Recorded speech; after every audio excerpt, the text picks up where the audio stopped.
কোরবানি কার উপর ওয়াজিব? এক নাম্বার প্রশ্ন হচ্ছে কোরবানি কার উপর ওয়াজিব? উত্তর হচ্ছে যার উপর যাকাত ওয়াজিব তার উপর কোরবানি ওয়াজিব। তবে যাকাত ওয়াজিব হওয়ার ক্ষেত্রে এবং কোরবানি ওয়াজিব হওয়ার ক্ষেত্রে কিছুটা পার্থক্য রয়েছে। যাকাত ওয়াজিব হওয়ার ক্ষেত্রে প্রয়োজনের অতিরিক্ত সম্পদ 1 বছর তার কাছে থাকতে হবে, অতঃপর ওই ব্যক্তির উপর যাকাত ওয়াজিব।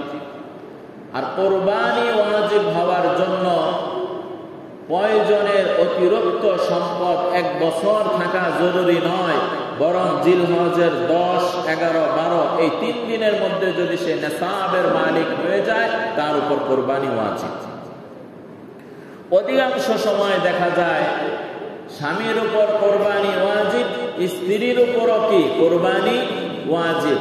আমরা সব স্ত্রীরা স্বামীর উপর কি চাপায় দেই, ভাত কাপড়ও খাওয়াইবেন আবার কি দিবেন, কোরবানিও দিবেন না। কোন মহিলার উপর যদি কোরবানি ওয়াজিব হয় তাহলে ওই মহিলারও কোরবানি দেওয়া কি ওয়াজিব। যদি সে কোরবানি না করে তাহলে গুনাহগার হবে। আর যে সমস্ত পুরুষ যাদের উপর কোরবানি ওয়াজিব তারা তো অবশ্যই দিবেন। তাহলে প্রথম মাসালা হচ্ছে কোরবানি কার উপর ওয়াজিব। সহজ, একেবারে সহজ উত্তর হচ্ছে যে যারা গত বছর যাকাত দিয়েছে নিশ্চিত, গত বছর না এই রমজানের পিছে আমরা কি দিয়েছি, যাকাত দিয়েছি, নিশ্চিত মোটামুটি তাদের উপর কে কোরবানি ওয়াজিব। সাথে সাথে এমন অনেক মানুষ রয়েছে যাদের উপর কোরবানি ওয়াজিব কিন্তু আমরা কোরবানি দেই না। যেমন একটা উদাহরণ দেই, একজনের 2টা ফ্ল্যাট রয়েছে। আমরা জানি ফ্ল্যাটের উপর যাকাত আসে না, তাই না? ফ্ল্যাটের উপর কি আসে না, যাকাত আসে না। কিন্তু এটা আপনি একটা ফ্ল্যাটের টাকা দিয়ে আপনার সারা মাস সুন্দর মতো কি চলে যায়, আরেকটা ফ্ল্যাটের অর্থটা আপনার কাছে জমে যায়, যেটা কোরবানির এই 3 দিন নেসাব পরিমাণ মালের মালিক হয়ে যায়, তাহলে আপনার উপরও কোরবানি কি ওয়াজিব। অনেক সময় দেখা যায় মা বোনরা আলমারির মধ্যে দামি দামি শাড়ি আর গহনা এভাবে রাখা দেয়। হঠাৎ কোনো বিয়ার অনুষ্ঠান বা কোনো অনুষ্ঠান হলে দামি শাড়িটা নামায়া পরে আবার ওখানে রাখা দেয়। তাহলে শাড়িটা কি প্রয়োজন না প্রয়োজনের অতিরিক্ত? প্রয়োজনের অতিরিক্ত। এভাবে একটা শাড়ির দাম যদি 10,000 হয়, 10টা শাড়ি থাকলে 1 লক্ষ টাকা আপনার উপর কোরবানি ওয়াজিব। বুঝাচ্ছে ভাই? এমন কি বড় বড় ডেক্সি থাকে না, শখের ডেক্সি, আমি এগুলোর কি বলি, শখের ডেক্সি। কোন পাতিলটা কাজে লাগে? যেটা প্রতিদিন ভাত রান্না হয়, ওটা কি কাজের পাতিল। যে পাতিলটার মধ্যে তরকারি রান্না হয় ওটা কাজের পাতিল। যে পাতিলটার মধ্যে ডাল রান্না হয়, দুধ জাল দেওয়া হয় বা অন্যান্য সবজি রান্না করা হয়, মাছ ভাজা হয়, এগুলো হচ্ছে কাজের পাতিল। আরেকটা হচ্ছে শখের পাতিল। শখের পাতিল যেটা সানসেটে থাকে, আলমারির একেবারে ভিতরে থাকে, হঠাৎ বছরে একবার তার সাথে কি হয়, সাক্ষাৎ হয়। তাহলে এগুলো শখের পাতিল।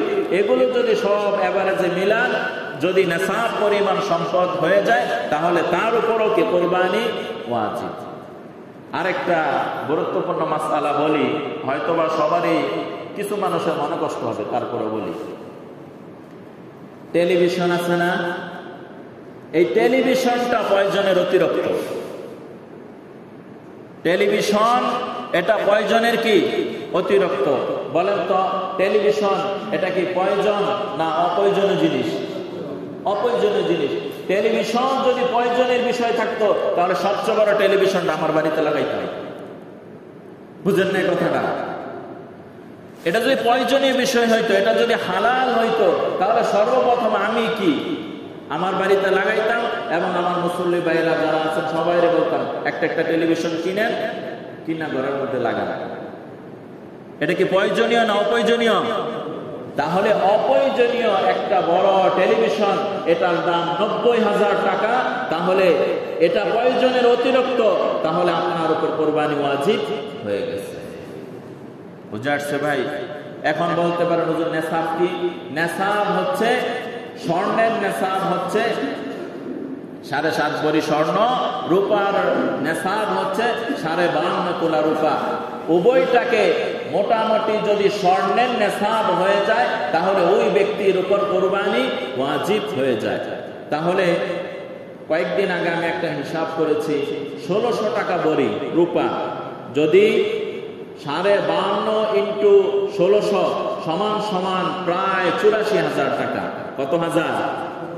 মোটামুটি 85,000 ধরেন। 85,000 টাকা যদি প্রয়োজনের অতিরিক্ত জিলহজের 10, 11, 12 তারিখে আপনি এই টাকার মালিক থাকেন তাহলে অবশ্যই আপনার উপর কোরবানি ওয়াজিব, আপনি কোরবানি করবেন। আল্লাহ তাআলা আমাদেরকে কোরবানি করার তৌফিক দান করেন। জিলহজ মাস অত্যন্ত গুরুত্বপূর্ণ একটি মাস। এই মাসের মধ্যে জিলহজের প্রথম যে দশক রয়েছে, এই প্রথম দশক আল্লাহ তাআলার কাছে অত্যন্ত প্রিয়। এই কারণে জিলহজের এই 10টা দিনের ব্যাপারে পবিত্র কোরআনুল কারীমের একটি সূরার শুরুর অংশ আলোকপাত করা হয়েছে। ওয়াল ফাজরি ওয়া লায়ালিন আশর ওয়াশ শাফঈ ওয়াল ওয়াতর ওয়াল লাইলি ইযা ইয়াসর। আল্লাহ তাআলা ফজরের কসম করেছেন, রাতের শেষ অংশের কসম করেছেন, করে 10টা দিনের কসম করেছেন। 10টা দিন। অধিকাংশ মুফাসসিরিনে কেরাম বলেন এই 10 দিন দ্বারা কোন 10 দিন এবং 10টি রাত্র দ্বারা কোন 10টি রাত্র। অধিকাংশ মুফাসসিরিনে কেরাম বলেন এই যে 10টি দিনের কথা বলল, এই 10টি দিনের মধ্য থেকে প্রথম যেই 10টা দিন রয়েছে, এই 10টা দিন হচ্ছে জিলহজ মাসের প্রথম 10 দিন। এবং কিছু সংখ্যক মুফাসসিরিনে কেরাম বলেন এই 10 দিনের কসম বলতে কোন 10 দিন? এটা হচ্ছে রমজানুল মুবারকের শেষ 10 দিন। এবং এই 10 দিনের ব্যাপারে রসুলের অসংখ্য হাদিসও রয়েছে। আল্লাহ রসুল বলেছেন জিলহজের প্রথম 10 দিনের অনেক সবচাইতে বেশি ফজিলত। আবার রমজানুল মুবারকের শেষ 10 দিনের ক্ষেত্রেও বলেছেন রমজানুল মুবারকের শেষ দশক সবচেয়ে বেশি ফজিলত। তাহলে 2 ধরনের কথা হয়ে গেল না? 2 ধরনের বক্তব্য এক ব্যক্তি থেকে বের হয়েছে। তাহলে সামঞ্জস্য কিভাবে করবেন? মুহাদ্দিসিনে কেরাম এই উভয় হাদিসকে সামঞ্জস্য করেছেন এভাবে যে ফজরের কসম ওয়াল ফাজর, ফজরের কসম, ওয়া লায়ালিন আশর, 10টি রাত্রের কসম, ওয়াশ শাফঈ ওয়াল ওয়াতর, জোর এবং বেজরের কসম।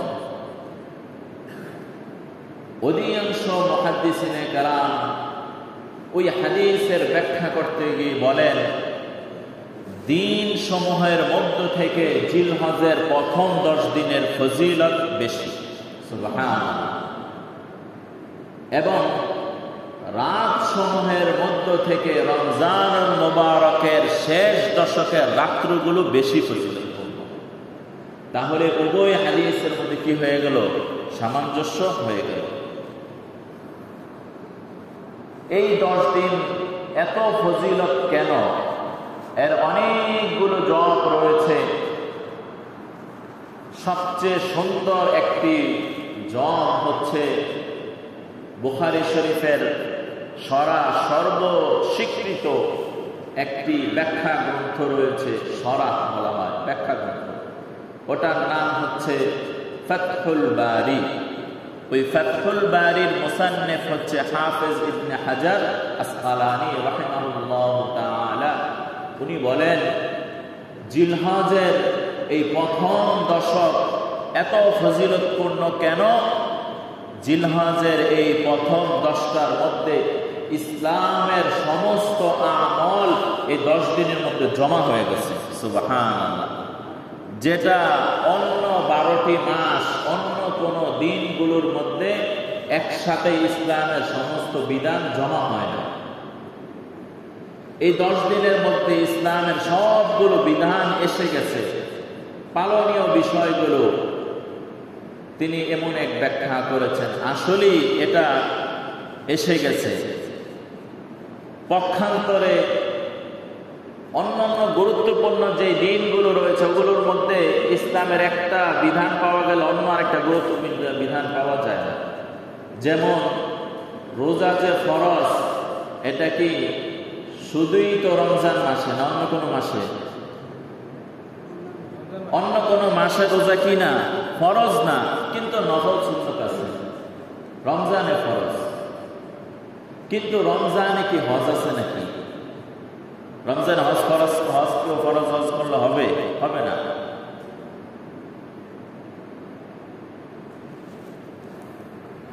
জিলহজের 10, 11, 12 এই 3 দিনে কোরবানি করলে কোরবানি হবে। এই 3 দিন ছাড়া বাকি 11 মাসের যে কোনো দিন বা 11 মাসের যে কোনো মাসে কোরবানি করলে কোরবানি হবে। এটা ইসলামের এমন এক বিধান এই 3 দিনের সাথে সম্পৃক্ত। সুতরাং কেউ যদি ঈদের একদিন আগে 80 লক্ষ টাকার গরুও জবাই দিয়া দেয়, কোরবানি হবে? হবে না। আর ওই 3 দিনের মধ্যে কেউ যদি একটা ছাগল বা বকরি দেয়, দাম 10,000, 20,000, ওটাও কি হবে? কোরবানি হবে। এই 10 দিনের ফজিলত এত বেশি। এই 10 দিনের অনেকগুলো গুরুত্বপূর্ণ আমল রয়েছে। তার মধ্যে অন্যতম আমল হচ্ছে যে এই 10টা দিন রাসূল আকরাম সাল্লাল্লাহু আলাইহি ওয়াসাল্লাম টানা 10 দিন রোজা রাখতেন। আমাদের তো ঈমান দুর্বল, আমরা টানা 10 দিন কি রাখতে পারি না। হয়তো আল্লাহ তাআলার এমন কিছু বান্দা রয়েছে যারা টানা 10 দিন কি রোজা রাখছেন। আল্লাহ তাআলা সকলের রোজাগুলোকে কবুলের মঞ্জুর করে। অনেকে বিশেষ দিনগুলোতে রোজা রাখেন, যেমন সোমবার, বৃহস্পতিবার রোজা রাখলেন, রাতে ইবাদত বন্দেগীতে কাটালেন এই নিয়তে। এটা জিলহজ মাস চলছে। জিলহজ মাসের অন্যতম আরেকটি আমল হচ্ছে অধিক পরিমাণে তাকবীর বলা। জিলহজের আরো অন্যতম আরেকটি আমল হচ্ছে আরাফার রোজা রাখা। জিলহজ মাসের সবচাইতে বড় আমল হচ্ছে আল্লাহ তাআলার কাছে কোরবানির দিনগুলোর মধ্য থেকে সবচেয়ে শ্রেষ্ঠ আমল হচ্ছে রক্ত প্রবাহিত করা। এর চাইতে উত্তম পছন্দের আমল আর কিছু নাই। উদাহরণস্বরূপ, কোরবানি কয়দিন? 3 দিন। এই 3 দিনে এক ব্যক্তি সারা রাত তাহাজ্জুদ করলো, আরেকজন কোরবানি করলো, কোনটা বেশি আল্লাহ পছন্দ করবে? কোরবানি পছন্দ করবে, কারণ ওটার মধ্যে কি হয়েছে?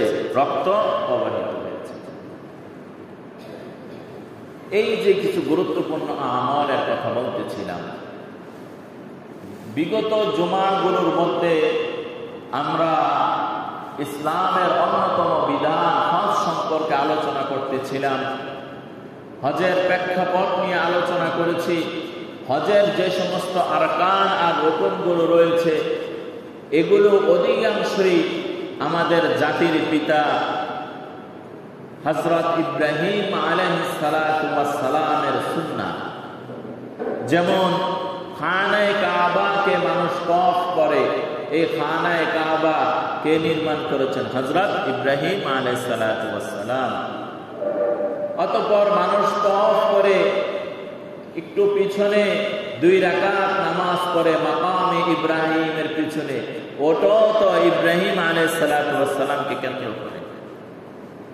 আবার তওয়াফ শেষ সাই করার জন্য সাফা এবং মারওয়া যে সাই করে, দৌড়াদৌড়ি করে, ওটাও তো ইব্রাহিম আলাইহিস সালাতু ওয়াস সালামের স্ত্রীর কর্ম, তাই না? এরপর মিনায় মানুষ অবস্থান করে, আরাফায় অবস্থান করে, মুজদালিফায় অবস্থান করে, এরপর কঙ্কর নিক্ষেপ করে। এবারে যে সব আমলগুলো অধিকাংশ কাকে কেন্দ্র করে? ইব্রাহিম আলাইহিস সালাতু ওয়াস সালামকে কেন্দ্র করে। এমনকি আমরা যে কোরবানি করি এটা সরাসরি ইব্রাহিম আলাইহিস সালাতু ওয়াস সালামের সুন্নাত। এই আমালগুলো যে আমরা করছি অধিকাংশ ইব্রাহিম আলাইহিস সালাতু ওয়াস সালামের কর্ম। বলতে পারেন তো ইব্রাহিম আলাইহিস সালাতু ওয়াস সালাম থেকে কি কোরবানি শুরু? না, কোরবানি শুরুর ইতিহাস হচ্ছে পৃথিবীর সৃষ্টির ইতিহাসের সাথে। হযরত আদম আলাইহিস সালাতু ওয়াস সালামের সন্তান, ওনাদের উপর আল্লাহর হুকুম ছিল কোরবানি করা। সেখান থেকে কোরবানির বিধান ইব্রাহিম আলাইহিস সালাতু ওয়াস সালাম পর্যন্ত একটা পর্যায়ে ছিল, এক ধাপ। ইব্রাহিম আলাইহিস সালাতু ওয়াস সালাম থেকে নিয়ে এখন পর্যন্ত যে কোরবানি রয়েছে এটা সরাসরি ইব্রাহিম আলাইহিস সালাতু ওয়াস সালামের পদ্ধতি। ইতিপূর্বে কোরবানি সম্পর্কে বিশাল ইতিহাস, ঘটনা অনেক আপনাদের আমি শুনিয়েছি। নিয়ত করলাম এবছর যেহেতু এটাই শেষ জুমা কোরবানির আগে, তো যেহেতু বড় একটি বিধান কোরবানি, এ কোরবানি যেন আমাদের সহি হয়, কোরবানি যেন শুদ্ধ হয়, কোরবানি যেন আল্লাহর জন্যই হয়, এ কারণে কিছু প্রিপারেশন দরকার, কিছু গাইডলাইন দরকার। গাইডলাইন কি? কোরআন এবং হাদিসের গাইডলাইন। কোরবানি এটা কি কোনো খেলতামাশা না, ইবাদত? বলেন না ভাই, কোরবানি এটা ইবাদত, এটা কোনো অনুষ্ঠান না, এটা ইবাদত। তাহলে ইবাদত করতে হবে কি মন গড়া না কোরআন হাদিস অনুযায়ী? তো এই কোরবানির ক্ষেত্রে আমাদের অধিকাংশ মানুষের মন গড়া আমল চলে। মন গড়া আমল কি? কোটি টাকার মালিক, এত কিছু জানার দরকার আছে, লোক পাঠাই দিলাম, গরু কিনালে কোরবানির দিন জবাই কর, এবার গোস্ত খা জনমের মতন। অনেকের আবার এরকম সারা বছর তো গোস্ত খাই না, কোরবানিতে কি খাবো? গোস্ত খাবো। তাহলে ইবাদত তো ইবাদত হলো না, ইবাদত হলো বক্ষণ হয়ে গেল, খাদ্য হয়ে গেল। তো এই উম্মতের জন্য কোরবানি একটা মেহমানদারি। পূর্বের জামানার কোরবানি ওই অংশ খাওয়া জায়েজ ছিল না। আল্লাহ তাআলার দয়া আর অনুগ্রহ এই উম্মতের উপর যে কোরবানি করবে আল্লাহ সন্তুষ্টির জন্য, আর ওই যেটা কোরবানি করবে ওটা আল্লাহর পক্ষ থেকে মেহমানদারি, নিজেরা খাও অন্যকে দাও, কোনো সমস্যা নেই। সুবহানাল্লাহ। যদি এরকম আদেশ হইতো 3 লক্ষ টাকা দিয়ে কোরবানি দিবেন, কোরবানি দিয়ে এক পিস বস্তু আপনি খাইতে পারবেন না, হইতে পারতো কিনা? আগের হুকুম তো এমনই ছিল। তো আল্লাহ তাআলা আমাদের জন্য সহজ করেছেন, কিন্তু এই সহজটা যেন আমরা সুযোগ না মনে করি, সহজতা যেন আমরা কি না মনে করি? সুযোগ না মনে করি, এটার জন্য ইবাদত মনে করি। আল্লাহ তাআলা আমাদেরকে সে তৌফিক দান করে। আমাদের কোরবানিগুলো যেন সুন্দর হয়, এই ব্যাপারে আমি অত্যন্ত গুরুত্বপূর্ণ প্রায় 40টা মাসআলা বলবো। কয়টা মাসআলা? 40টা মাসআলা। সময় রয়েছে 20 মিনিট।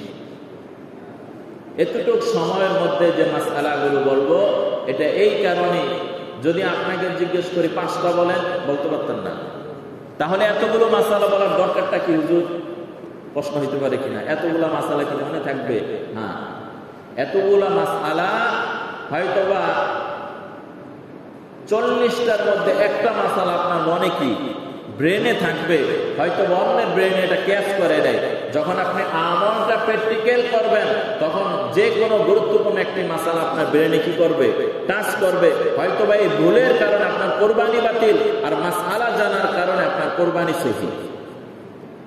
এ কারণে মাসআলা জানা জরুরি কিনা? অত্যন্ত জরুরি। আমি খুব সংক্ষিপ্তভাবে একটা একটা করে বলবো। আল্লাহ তাআলা আমাদের সকলকে ধৈর্যের সাথে শোনার তৌফিক দান করেন, মনোযোগের সাথে শোনার তৌফিক দান করেন। 1 নাম্বার হচ্ছে কোরবানি কার উপর ওয়াজিব। 1 নাম্বার প্রশ্ন হচ্ছে কোরবানি কার উপর ওয়াজিব? উত্তর হচ্ছে যার উপর যাকাত ওয়াজিব তার উপর কুরবানি ওয়াজিব। তবে যাকাত ওয়াজিব হওয়ার ক্ষেত্রে এবং কুরবানি ওয়াজিব হওয়ার ক্ষেত্রে কিছুটা পার্থক্য রয়েছে। যাকাত ওয়াজিব হওয়ার ক্ষেত্রে প্রয়োজনের অতিরিক্ত সম্পদ 1 বছর তার কাছে থাকতে হবে, অতঃপর ওই ব্যক্তির উপর যাকাত ওয়াজিব। আর কুরবানি ওয়াজিব হওয়ার জন্য প্রয়োজনের অতিরিক্ত সম্পদ 1 বছর থাকা জরুরি নয়, বরং জিলহজের 10, 11, 12 এই 3 দিনের মধ্যে যদি সে নেসাবের মালিক হয়ে যায় তার উপর কুরবানি ওয়াজিব। অধিকাংশ সময় দেখা যায় স্বামীর উপর কুরবানি ওয়াজিব, স্ত্রীর উপরও কি কুরবানি ওয়াজিব। আমরা সব স্ত্রীরা স্বামীর উপর কি চাপায় দেই, বাপ কাপড়ও খাওয়াইবেন আবার কি দিবেন, কুরবানিও দিবেন না।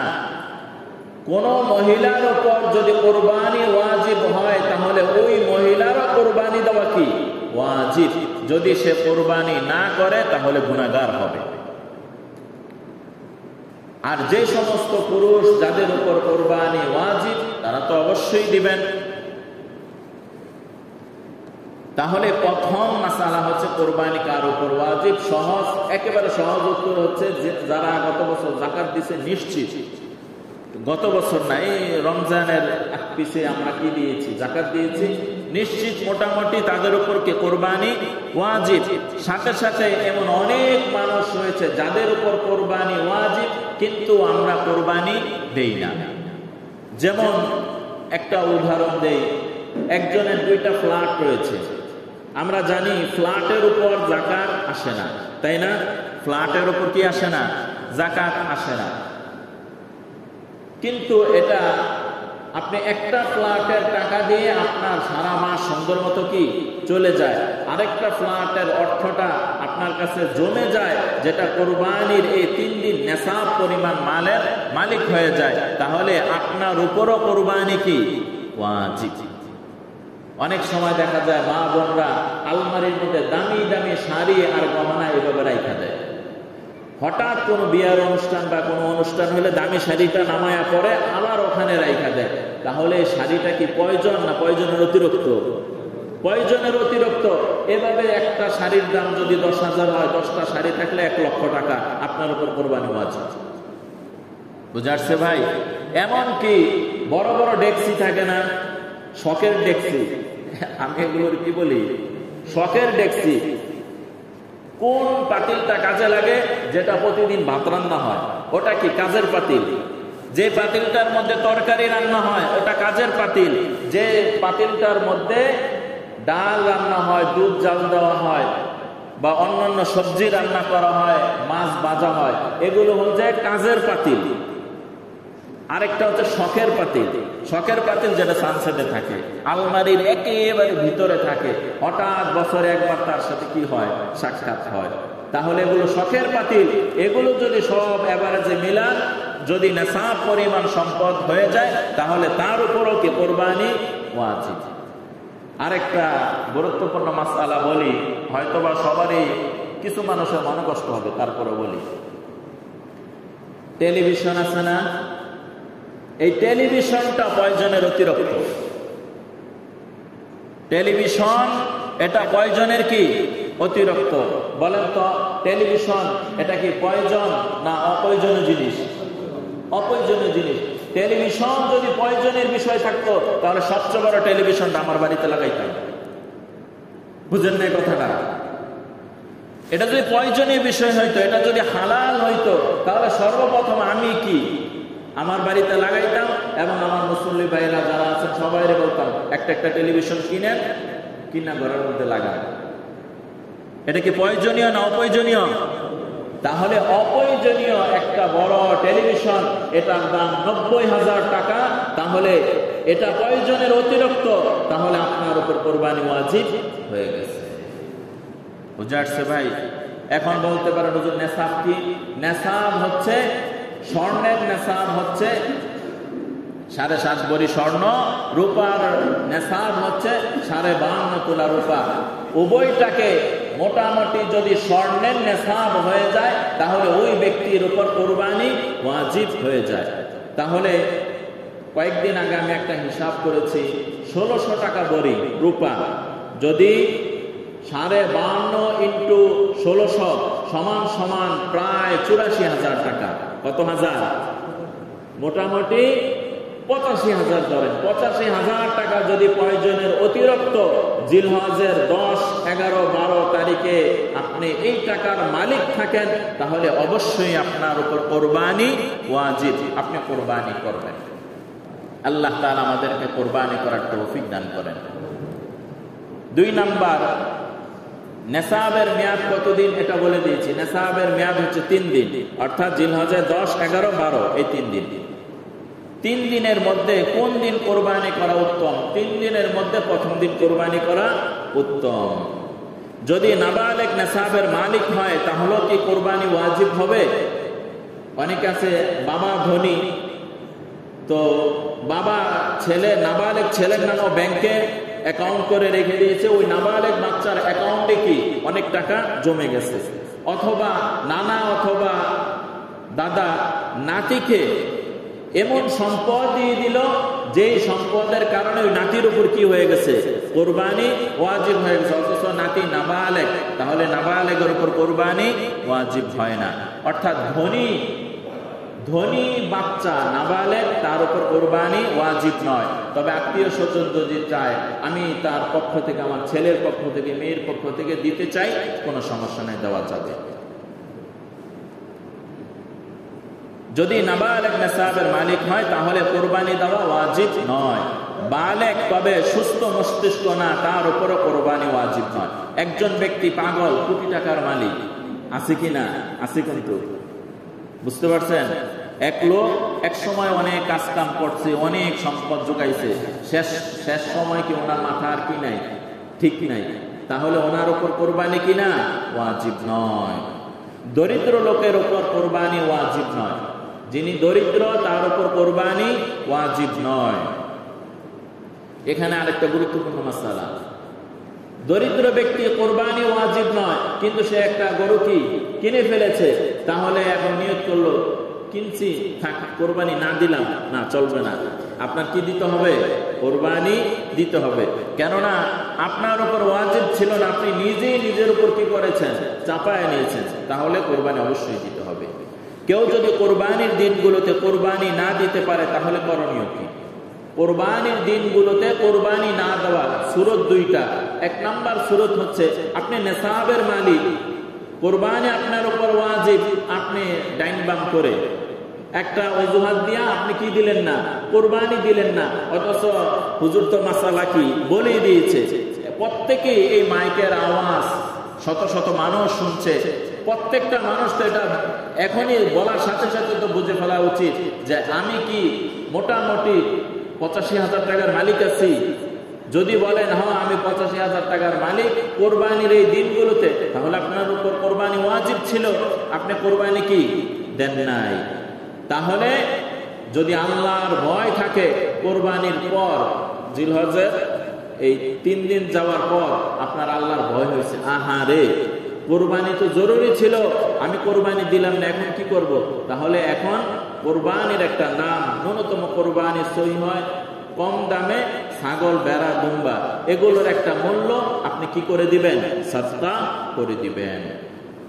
আর কোনো ব্যক্তি যদি পশু কিনে, পশু কেনার পর কোনো কারণবশত এই 3 দিনের মধ্যে কোরবানি দিতে পারে নাই, তাহলে 4র্থ দিন উনি কি করবে? এই সম্পূর্ণ পশুটা সাদকা করে দিবে। বুঝাচ্ছে ভাই? সম্পূর্ণ পশু সাদকা করে দিবে। এখন এমন আরেকজন ব্যক্তি উনি পশু কিনছে, কারণবশত দিতে পারে নাই, এবং আজকের সে জুমার বয়ানও শুনে নাই, সে 4র্থ দিন কোরবানির ওই ছাগল বা গরু কি করেছে? জবাই করেছে। এখন কি করবে? এখন ওই জবাই করা গোশত পুরাটা আপনি সাদকা করে দিতে হবে। উদাহরণস্বরূপ এখানে আরেকটা জটিল মাসালা আছে। আপনি একটা গরু কিনলেন 1 লক্ষ টাকা দিয়ে, 1 লক্ষ টাকা দিয়ে গরু কিনলেন, কেনার পর আপনি কোরবানির দিনগুলোতে কোরবানি দিলেন না, এর সময় অতিবাহিত হওয়ার পর কোরবানি দিলেন। দেওয়ার পর যখন আপনি জবাই করলেন, তো গোশত তো আপনি এক পিসও খেতে পারবেন না, এই পুরা গোশতটা মাপবেন। মাপার পরে দেখলেন এখানে 90,000 টাকার গোশত হয়েছে। কত হাজার? আপনি গরুটা কিনছেন কত হাজার দিয়ে? 1 লক্ষ দিয়ে। তাহলে এই 90,000 টাকার গোশত সদকা করবেন, সাথে আরো 10,000 টাকা যোগ করা, ওই 10,000 টাকা কি করতে হবে? সদকা করতে হবে। কেননা আপনার জন্য বরাদ্দ হয়ে গেছিল 1 লক্ষ টাকা কি করা? কুরবানি করা।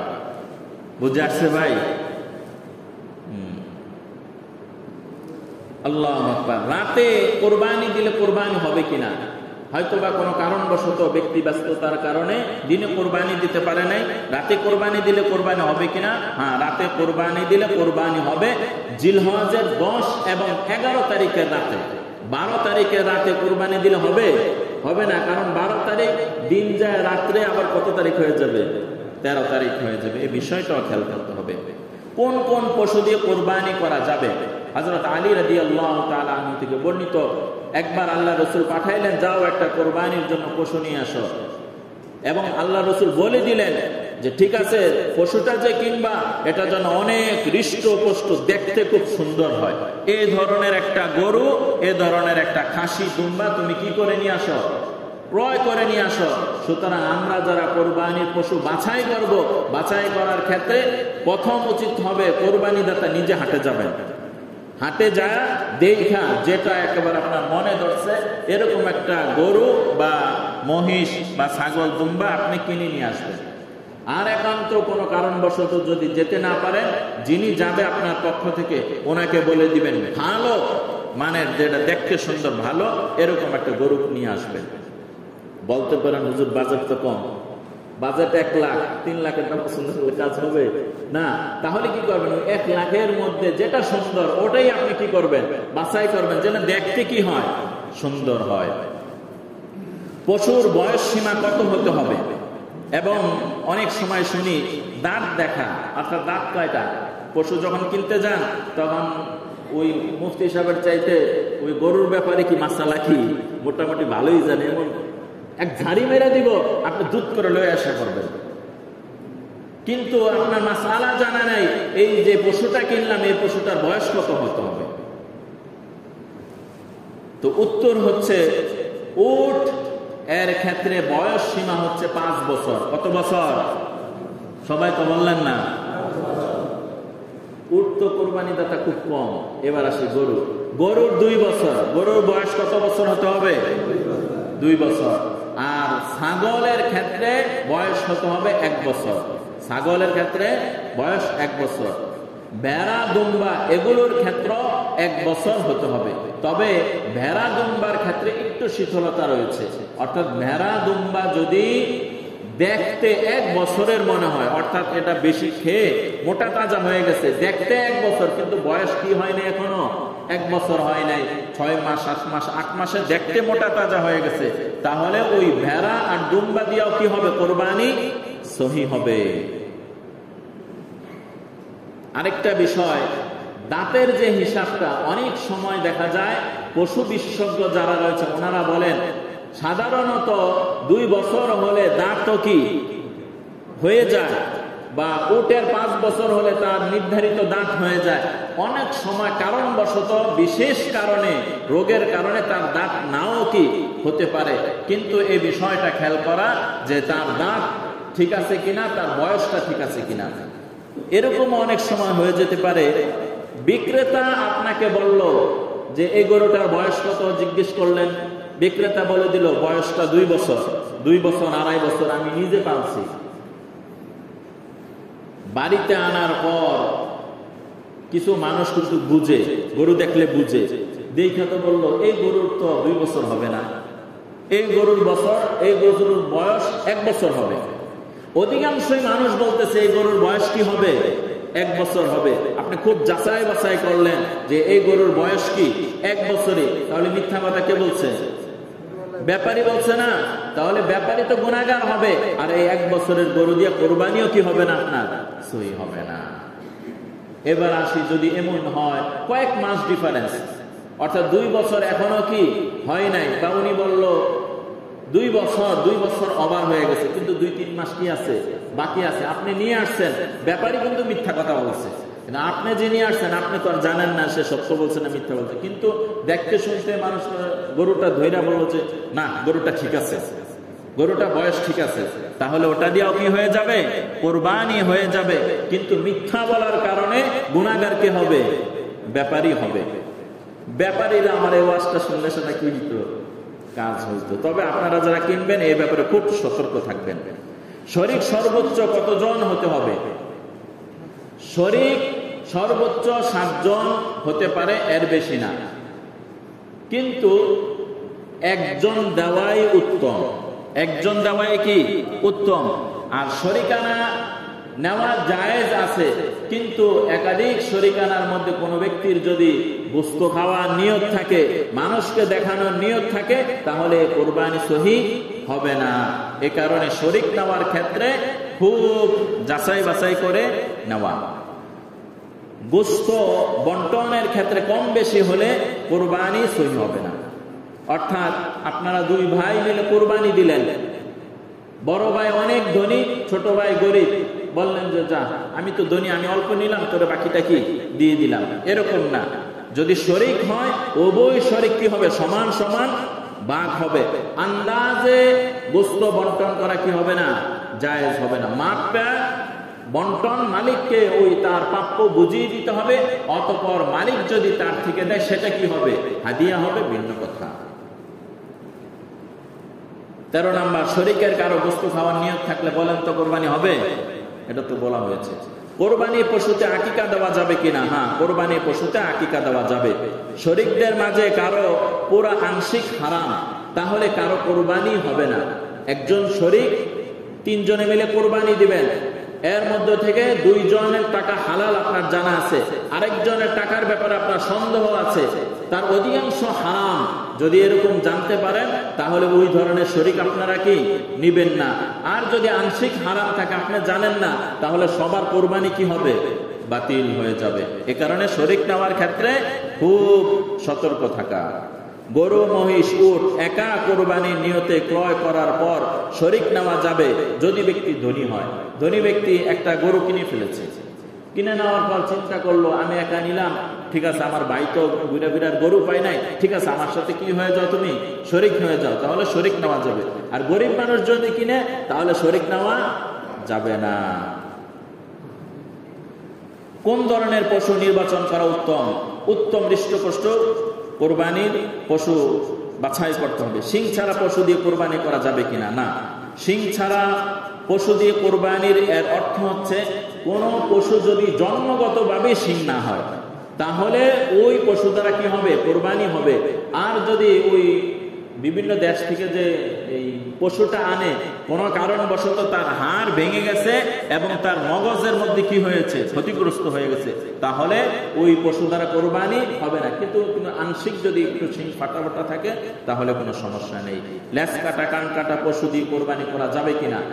লেজ কাটা, কান কাটা, এই ব্যাপারে যদি অধিকাংশ ক্ষত থাকে, অর্থাৎ একটা লেজের পরিমাণ ধরেন 4 ফিট, তাহলে যদি 1 ফিট না থাকে, তাহলে 3 ফিট আছে, তাহলে বেশি আছে, তাহলে এটা দিয়ে কি হবে, কোরবানি হবে।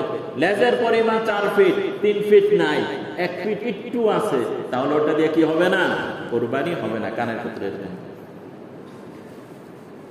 আল্লাহু আকবার।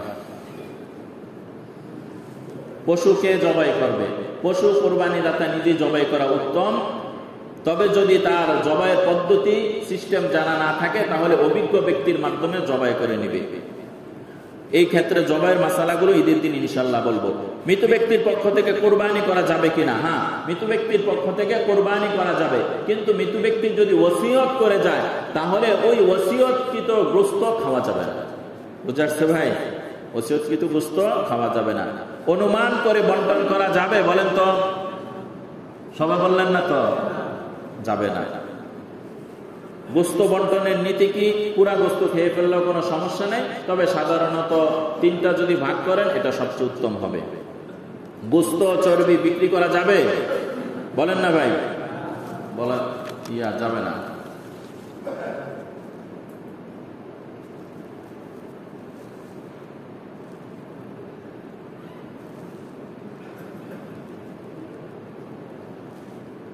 কোরবানি ওয়াজিব এমন ব্যক্তির পক্ষ থেকে কোরবানি করলে করণীয় কি?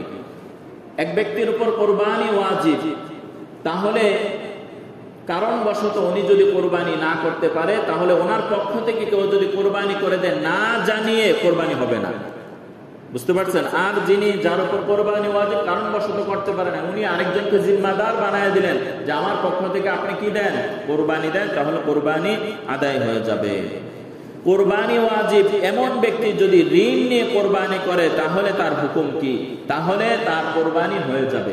কোন ব্যক্তির কাছে যেমন কথার কথা 1 লাখ ডিপোজিট করেছে, তার ব্যাংকে নির্ধারিত টাকা প্রায় ধরেন 4 লক্ষ টাকা জমা হয়েছে, 5 বছর মেয়াদ, 4 বছর অতিবাহিত হয়েছে, সে চাইলে ওই টাকাটা এখন কি নিতে পারেন, একটা রুল আছে। কিন্তু তার উপর কোরবানি ওয়াজিব, এখন সে যদি ঋণ করে কোরবানি দেয়, তাহলে কোরবানি কি আদায় হবে। কিন্তু সুদে টাকা নিয়ে যদি কোরবানি দেয়, তাহলে এই কোরবানি আদায় হবে না, কোরবানি আদায় হবে না, এবং ওই গোশত খাওয়া যাবে না। পাগল পশু দিয়ে কোরবানি করলে কোরবানি হবে না। অনেক সময় দেখা যায় পাগল গরুর একটা স্বাভাবিক চলা আছে, এটা যদি একেবারে অস্বাভাবিক হয়, তাহলে কোরবানি দ্বারা কি হবে, এই গরু দ্বারা কি হবে না, কোরবানি হবে না। নবী করিম সাল্লাল্লাহু আলাইহি ওয়াসাল্লামের নামে কোরবানি দেওয়া যাবে কিনা? হ্যাঁ, রাসূল সাল্লাল্লাহু আলাইহি ওয়াসাল্লামের নামে কোরবানি দেওয়া উত্তম। কি উত্তম? আল্লাহ রাসূল হযরত আলী রাদিয়াল্লাহু তাআলা আনহুকে বলেছেন, আমার নামে তুমি কোরবানি দাও। রাসূলের ইন্তেকালের পর হযরত আলী রাদিয়াল্লাহু তাআলা যতদিন বেঁচে ছিলেন, শ্বশুরের নামে কি দিয়েছেন, কোরবানি দিয়েছেন। এই কারণে রাসূলের নামে কোরবানি দেওয়া কি উত্তম। সামর্থ্যবান যারা আছে, এরা তো পুরো যদি সম্ভব হয় একটা গরুই কি রাসূলের নামে দিয়ে দিবেন, বা একটা খাসি রাসূলের নামে দিয়ে দিবেন। আর যদি এমন হয় আপনারা 6 জনে মিলে কি করেছেন, গরুটা কিনছেন, আরেকটা বাঘ দেওয়া যায়, তো ওই বাঘটা রাসূলের নামে কি দিয়ে দিবেন।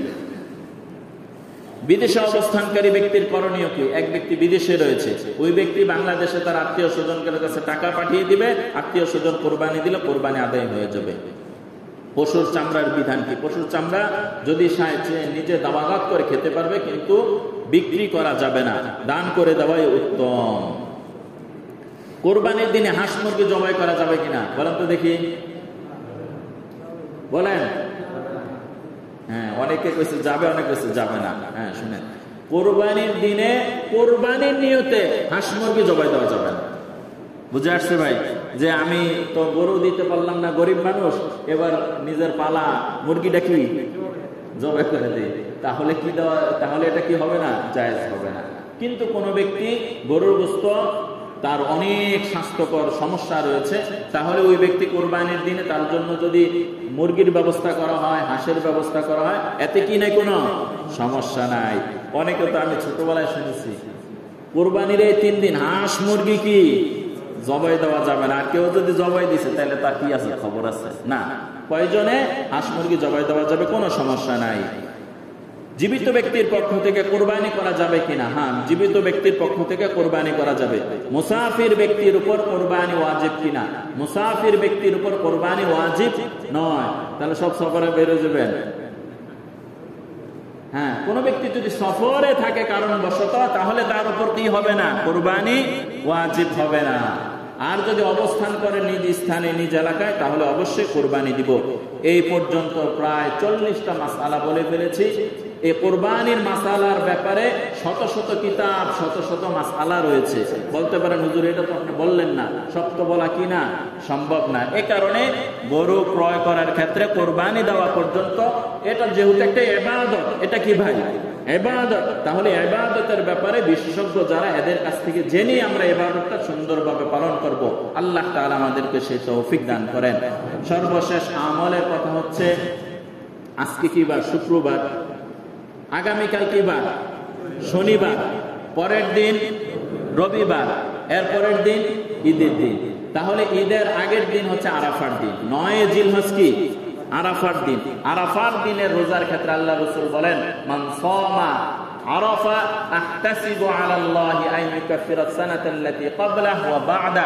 আমি আশা রাখি কোন ব্যক্তি যদি আরাফার রোজা রাখে, আল্লাহ তাআলা তার পিছনের 1 বছরের গুনাহ, সামনের 1 বছরের গুনাহ মাফ করে দিবেন। তাহলে এখন রোজা রাখতে হবে হচ্ছে 9 জিলহজ, অর্থাৎ আমাদের এখানে সোমবারে ঈদ হলে রোজা রাখতে হবে কি বার দিন? রবিবার দিন। তাহলে রবিবার হচ্ছে আরাফার দিন, আরাফার দিন একটা রোজা রাখতে হবে। অনেকে বলতে পারেন হুজুর এই শনিবার দিন দেখতেছি মক্কার মানুষ সব আরাফায় অবস্থান করতেছে, আপনি বললেন কি রবিবার? বলতে পারি তো। তাহলে রাসূলের জামানা থেকে এর পরবর্তী জামানা পর্যন্ত এক দেশের অবস্থান আরেক দেশের অবস্থান এটা বলা ছিল না। এখন টেকনোলজির জামানা, একেবারে সরাসরি দেখতে পাচ্ছি। কিন্তু কোরআন এবং হাদিসের বিধান হচ্ছে, ইসলামের বিধানগুলো চাঁদের সাথে সম্পর্ক। বিধানগুলো কিসের সাথে সম্পর্ক?